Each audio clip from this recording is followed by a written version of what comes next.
แกงหน่อไม้พี่น้องกำลังโคตรบกๆนะแกงหน่อไม้ใส่อันนี้ใส่เห็ดหอมแห้งกำลังใส่บักบัวมาเด้อมากินนำกันมันเลยเที่ยงแบบบ่ายยังไม่ได้กินข้าวเช้าอยู่เนี่ยพี่น้องเอ้ยแต่ละมือแต่ละเวนกันบวกกับที่ใส่เป็นใจสนึงบอกเอาซุปผักบอกกันแกงหน่อไม้ใส่ผักขะแยงมันเป็นคนบกสดน้ำมันฮ้อนพี่น้องมากินน้ำกันเด้อมื้อนี้แกงใส่เต่าไผ่เต่าถ่านเต่าพื้นป่นกันเบิดหม้อกับสีดำจังหน่อย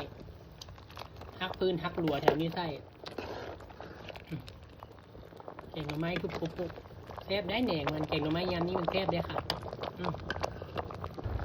คือผักขะแยงใส่พี่น้องจ้าแซ่บน้ำกันมาเด้อบักบวบอาจารย์ลงคาเดียวแล้วก็จะเอาขึ้นเราได้บ่หมักให้ซุป